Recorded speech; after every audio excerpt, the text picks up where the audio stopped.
Hello beautiful people, welcome back to the channel. Pots and Petals here, everything garden and allotment related. It's Sunday morning, it's not yet 9 o'clock and we've got a different day today. It is full of fog today. Yesterday we had lots of blue skies and we even had some sunshine, but we've got the opposite today. It's rather foggy and we did wake up with quite a bit of frost as well. I even had to de-ice the car, but the problem is today is a Sunday, so we can't have a fire to keep ourselves warm, but that's okay because I've got plenty of jobs to keep me moving. So one of the first things I do want to get done today is fill up that raised bed. So we'll go down to the wood chip pile down at the front gates, go and get some of that to fill it up halfway, and then we can use some of the homemade compost from the compost heap to top it up, and then we can think about what we're going to sow in there. But I mean, I've got a list the length of my arm that I need to get sorted before spring really is underway. So on my list I need to tidy up the flower beds and the wildlife areas. We need to sort out the onion beds. Now, Graham in the comments below has said, try not to put them out at the sets before the frost because they do seem to bolt. So I am going to listen to him and I'll probably start putting those out middle of March. So we'll do that in a couple of weeks. I also need to tidy up my sheds again. I have got 3 in total. One has become an absolute dumping ground for loads of wood. So I do need to get in there, give that a bit of a tidy up. We've also got some areas just around the pond where I've got hose pipe laying about and bits and pieces. So I just want to tidy that up and just get the plot looking nice and neat, ready for spring. What else have we got? I do need to dig in the asparagus bed. So we put loads of manure on there over the last few months. I just want to dig that in because it won't be too long before we're planting the asparagus crowns. That's normally towards the end of March, beginning of April time. I do want to try and move my pear tree. I've got a pear tree that hasn't done too well at all where it is, and I do want to plant a hydrangea in its place. So I just need to find somewhere to move that. Now today it's a little bit too cold to be moving around any plants because the ground is frozen. So I will need to wait for the ground to warm up just a little bit before we start playing around with the pear tree. I also want to try and sow some flower seeds. We've got quite a few, so I want to try and do that today. That is a job that we can get ticked off the list. And also try and sow something in those beds as well in the polyhouse. It's going to be a few months now before we get any tomatoes, cucumbers or anything like that. So I want to try and get a couple of crops in there before we think about those sort of things. I've got loads of parsnips that need a really good harvest, so we'll try and dig those up over the next couple of weeks before they start to rot in the soil. And then I have got my 2 ponds that I need to clear. So we cleared out the big one yesterday, but I've got 2 smaller ones which need a little bit of a clear out before the frogs start using it for their spawn. And I've also got the potato pots, and I put a bit of rabbit bedding in those just a few weeks ago, so those could also do with a dig in. I mean, I've got a list the length of my arm, so we've got plenty of bits and bobs to be cracking on with today. But first of all, I'm just going to make myself a quick cup of coffee, and then we're going to head down to the bark chip and see if we can bring a couple of barrow loads of that and start filling up that raised bed. So come on guys, let's get stuck into it before we start getting too cold down here.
So there we go, we've nearly finished the raised bed. So we've got, majority of this is well rotted bark chip. Now you don't want to use really fresh bark chip because that can suck out some of the nitrogen in the soil, but this was really well rotted, so we've filled it up halfway with that because it would have taken an awful lot of this fresh compost, and if I'd used bad compost, I hate to think how much this could have cost me. So then on top of that, we've just gone in with some of this homemade compost. It's going to be full of loads of nutrients. I've seen loads of worms and life in here, so that's going to be great for whatever we plant in here later in the year. But one thing that it is going to be full of, and that is weed seed. So as soon as we start seeing the sunshine a little bit more and this soil starts to warm up, we're going to see the seeds germinate all in here. So what I do like to do is just buy a couple of bags of compost, and that's been sterilized so you won't have any weed seeds in there, and I just lay an inch or two on top, and that should stop some of those seeds, weed seeds, from germinating in this bed. But I am just going to leave it for a couple of weeks now, just for all of this to settle, because that will drop a few inches, and then we'll know how many bags of compost we need to buy to fill it all the way up. And then hopefully in the next couple of months we'll be able to get some summer bulbs in here and start planting it out with lots of flowers for the pollinators. So this here is going to be my asparagus bed next year. Now the great thing about asparagus is that it's perennial, so it will stay in this bed for years and years, probably about 20 years if you do look after the plants quite well. And if you're like me and you've got a big space to fill with plants, it's a good idea to think about perennial planting. So this could be asparagus, it could be rhubarb, strawberries, any sort of fruit bushes really. And yes, you don't have to think about those beds every single year and think about what you're going to be planting in them. So yeah, think about your perennials. But today we're just going to dig this in. Now the frost has rotted a lot of this horse manure into the ground already, but I'm just going to give it a little bit of a hand and just dig it in ever so slightly. I can see lots of worms in here, which shows that it's really healthy soil, and they've been giving me a bit of a hand by drawing some of those nutrients down into the ground. So hopefully in a couple of more months' time, when it's ready to plant these asparagus crowns out, this will all be well rotted down and I'll be able to plant them in quite nicely. So yes, I'm just going to finish off doing the rest of this bed, and then we'll move over to the potato pots as well. So down in these tubs, this is where I grow my potatoes every single year. So they're made from old water butts, which I've sawed in half, and they make really cheap big containers, and they're great for growing my spuds in. So on top of these 6, I've actually got some rabbit bedding, which is just as good as horse manure, to be fair. I didn't have enough to fill all the pots, so with the others we'll just be putting on some chicken manure pellets and probably some blood and bone meal as well. But these 6 should be fine with just this rabbit bedding. But I've got 4 varieties of potato in total, so I will make sure that I put at least 1 variety of each into these pots and just see whether they do any better. So I'm just digging in some of this bedding into the actual soil. Again, I can see lots of worms in here. A lot of these pots are either open bottomed or I have drilled rather large holes in the bottom, so any worms can make their way up. But yeah, let's just dig these in, and then it won't be too long before we can start planting out our spuds. Now I tend to wait until March to plant out my potatoes, but I do hear that some people plant them out on St. Patrick's Day, but I've always thought that to be a little bit too early. I mean, as long as you're earthing them up and any greenery that does pop above the soil level is covered up in any sharp frost, you should be okay. But you know, I will wait until at least the middle of March until we start planting ours out.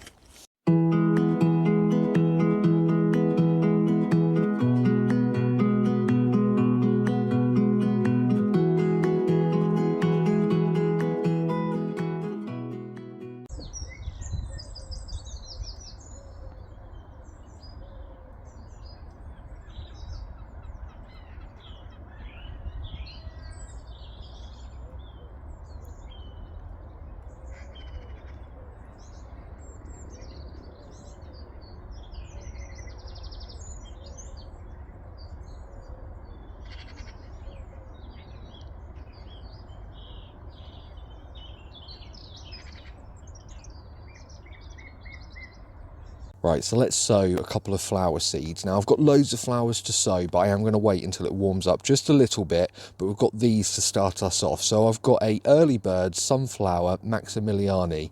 Now it looks very similar to a Jerusalem artichoke, and it's a hardy perennial, and I love that bright yellow. So if it gets anything like a globe artichoke, I will be well chuffed, because that was absolutely covered in flowers this year. Now I was a little bit silly in that I left this seed packet out last night, so I really must get these sown as soon as possible.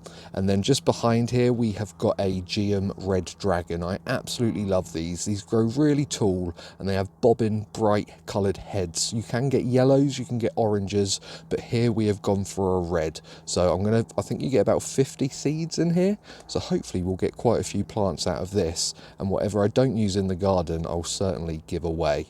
So I'm just going to fill this little seed tray up with some multi-purpose compost. Now the same as yesterday, we don't want big old chunky bits like this ideally, because your seedlings aren't going to enjoy them when they put out their little rootlets. And also if you get a big chunk like that over the top of one of your seeds, that seed isn't going to germinate very well. So we'll just fill this up just over halfway and make sure we get all those chunky bits out. If you wanted to be really thorough, you could use a sieve, which would certainly help. Or if you've got the dollar, you can buy special seed compost and it's already done for you. Not only is seed compost a lot finer than this, but it also has a little bit less nutrients in it, because the seed itself should carry all the nutrients that that plant needs to get going. So you don't tend to feed your plants until they get a little bit older. So I'm just going to use a little bit of bamboo cane just to split this in half, so we know what seeds are what. And then don't forget to label your plants. Now I always start off labeling everything, but I tend to stop. So that is one thing I would like to try and do this year, is to remember to label everything. Now we'll have to try and get the seeds out of this packet as well as we can, but they've all got a little bit wet in there. So let's see if we can sprinkle these out a little bit evenly.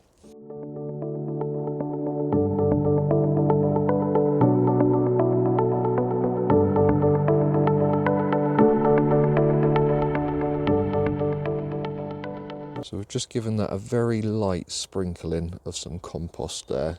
Now, because they were really diddy seeds, you don't want to bury them too deep at all. So the bigger the seed, the deeper you want to bury it. So now let's see how big these little Geum seeds are.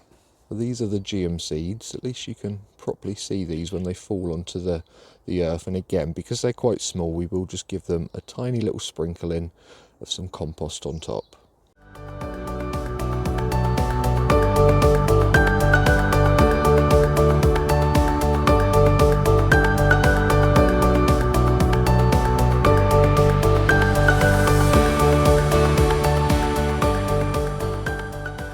Now that the polyhouse is a little bit more tidier, I want to try and use some of these beds before we start thinking about things like the tomatoes, the peppers, the cucumbers, all of those really hot summer loving plants. I want to get a couple of crops in here. So I thought about something that's going to be grown really quickly, a quick crop, and I've gone with spinach and radish. Now I am a little bit worried because they do bolt quite easily, both of those. Now the spinach, I'm not too fussed. If we can just get 2-3 months worth of baby little leaves, I'll be happy with that. And the radishes, well, that's not too much of a big problem if they do bolt, because after they're flowered, they produce these beautiful little pods and you can eat them raw. They are quite spicy, and I think in Germany they actually pickle them. So yeah, that's always a backup plan if I do find that it gets a little bit too hot in here and they start to bolt. Now I've just got a bamboo cane here just so I can make a couple of neat rows in here, and I'm just going to do one row of radishes, and then at the back I'm going to do one row of the spinach. Now once we've made these couple of little rows with the bamboo cane, I am just going to go in there with the watering can and fill that little divot up, and then we can go in and sprinkle some of the seed in. So let me just do that first.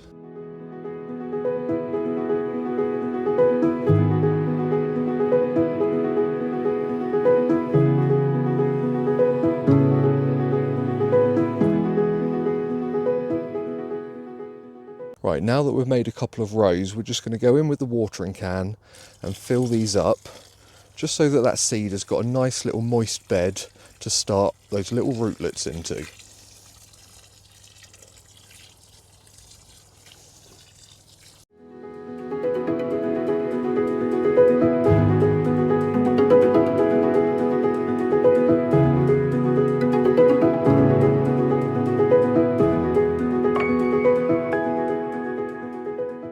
So now that we've prepared our little bed, we can now go in and start sowing our seeds. So I do want to try and be quite sparing and try and get a few inches between each of your seeds, because these will be growing into radishes and you want them to swell up nicely, and you don't really want to be thinning out. I really don't like thinning out because it seems such a waste of seed.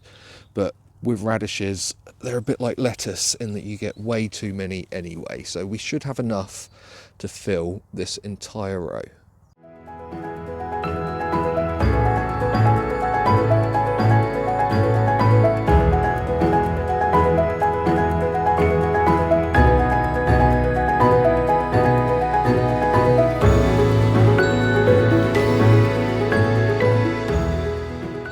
So that was a row of radishes, and we're now going to go in at the back with a row of the spinach.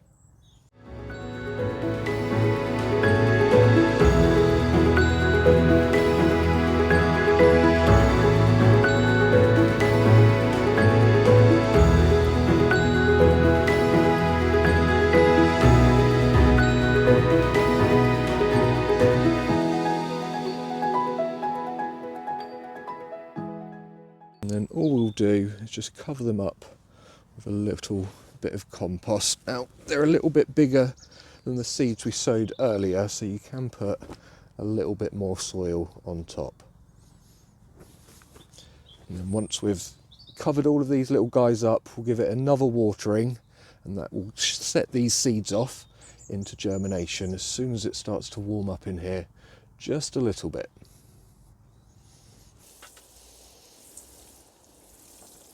So that is all we've got time for today, folks. We've managed to get a few more jobs ticked off that very long list of things we need to do before spring. But there's no rush really. It all happens at the end of the day. But I do like to be a little bit organised before the mad spring rush. Now, fingers crossed next weekend we will have a little bit of nice weather. So I'll be able to get back down here on the plot and bring you guys along with me. But in the meantime, I hope you have a lovely week ahead of you. And don't forget to subscribe, like, comment, all of that good stuff. And I'll see you all very soon. So take care, guys, and I'll see you later.